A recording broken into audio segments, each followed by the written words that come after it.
ദൈവനാമത്തിന് മഹത്വം. സിയോന്റെ പുതിയൊരു വീഡിയോയിലേക്ക് എല്ലാവരെയും സ്വാഗതം ചെയ്യുകയാണ്. ബൈബിളിൽ നിന്നും ജനറലായിട്ടുള്ള ചില ചോദ്യങ്ങളാണ് ഇന്നത്തെ നമ്മുടെ പ്രോഗ്രാം. നമുക്ക് വേണ്ടി ഈ ചോദ്യങ്ങളൊക്കെ തയ്യാറാക്കിയിരിക്കുന്നത് സിസ്റ്റർ റെജി രാജു, തിരുവനന്തപുരം. വീഡിയോയിലേക്ക് പോകുന്നതിന് മുൻപ് നിങ്ങൾ ആദ്യമായിട്ടാണ് ഈ ചാനൽ കാണുന്നതെങ്കിൽ സബ്സ്ക്രൈബ് ചെയ്യുവാനും ലൈക്ക് ചെയ്യുവാനും ഏറ്റവും പുതിയ വീഡിയോകൾ നിങ്ങളുടെ പേജുകളിൽ എത്തുവാൻ ബെൽ ബട്ടൺ പ്രസ് ചെയ്യുവാനും മറക്കരുത്. ആദ്യത്തെ ചോദ്യം: നന്മയായതിനെ ഉപേക്ഷിച്ച് കളഞ്ഞത് ആരാണ്? ഉത്തരം: ഇസ്രായേൽ. ഹോശേയുടെ പ്രവചനം 8-ാം അധ്യായം 3-ാം വാക്യം. അടുത്ത ചോദ്യം: പോതികകളുടെ ഇടയിൽ പാർക്കുന്നത് എന്തെല്ലാമാണ്? ഉത്തരം: വേഴാമ്പലും മുള്ളനും. സെഫന്യാവിൻ്റെ പ്രവചനം 2-ാം അധ്യായം 14-ാമത്തെ വാക്യം. അടുത്ത ചോദ്യം: ശൂന്യവും മരുഭൂമിയിലെ വരണ്ട നിലവും പോലെ ആക്കുന്ന ദേശം ഏതാണ്? ഉത്തരം: നിനവേ. സെഫന്യാവിൻ്റെ പ്രവചനം 2-ാം അധ്യായം 13-ാമത്തെ വാക്യം. അടുത്ത ചോദ്യം: ബാബേലിൽ നൃത്തം ചെയ്യുന്നത് ആരാണ്? ഉത്തരം: ഭൂതങ്ങൾ.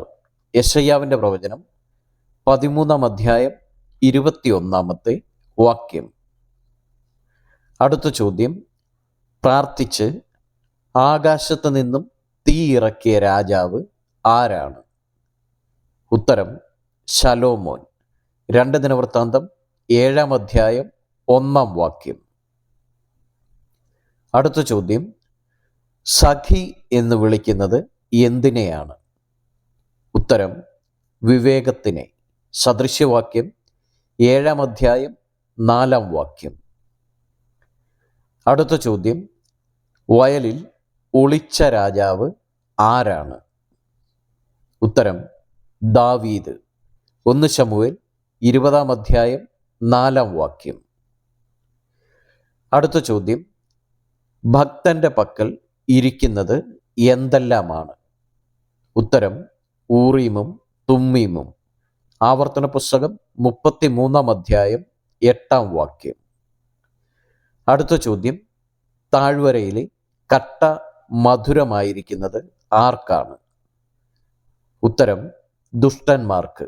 ഇയ്യോബിൻ്റെ പുസ്തകം 21-ാം അധ്യായം 33-ാമത്തെ വാക്യം. അടുത്ത ചോദ്യം: കാറ്റായിത്തീരുന്നത് ആരാണ്? ഉത്തരം: പ്രവാചകന്മാർ, വ്യാജ പ്രവാചകന്മാർ. യിരെമ്യാവിൻ്റെ പ്രവചനം 5-ാം അധ്യായം 13-ാം വാക്യം. അടുത്ത ചോദ്യം: പ്രധാന പ്രഭു എന്ന് വിശേഷിക്കപ്പെട്ട ദൂതൻ ആരാണ്? ഉത്തരം: മിഖായേൽ ദൂതൻ. ദാനിയേലിൻ്റെ പ്രവചനം 10-ാം അധ്യായം 13-ാം വാക്യം. അടുത്ത ചോദ്യം: ദൈവപുത്രനായ ക്രിസ്തു എന്ന് നിലവിളിച്ചുകൊണ്ട് പുറപ്പെട്ടു പോയത് ആരാണ്? ഉത്തരം: ഭൂതങ്ങൾ. ലൂക്കോസിൻ്റെ സുവിശേഷം 4-ാം അധ്യായം 41-ാമത്തെ വാക്യം. അടുത്ത ചോദ്യം: ആദ്യത്തെ പ്രവാചകൻ ആരാണ്? ഉത്തരം: ഹാനോക്ക്. ഉൽപ്പത്തി പുസ്തകം 4-17, യൂദയുടെ ലേഖനം 14-15 വാക്യങ്ങൾ. അടുത്ത ചോദ്യം: ആരോടാണ് വേഗത്തിൽ ഇണങ്ങേണ്ടത്? ഉത്തരം: പ്രതിയോഗിയോട്. മത്തായിയുടെ സുവിശേഷം 5-ാം അധ്യായം 35-ാമത്തെ വാക്യം. അടുത്ത ചോദ്യം: അകൃത്യം മാറാൻ ഇസ്രായേൽ പുരട്ടിയ ഒരു വസ്തു ഏതാണ്? ഉത്തരം: ചവർക്കാരം. യിരെമ്യാവിൻ്റെ പ്രവചനം 2-ാം അധ്യായം 22-ാം വാക്യം. അടുത്ത ചോദ്യം: യാഗപീഠത്തിൽ കയറിയ ഒരു രാജാവ് ആരാണ്?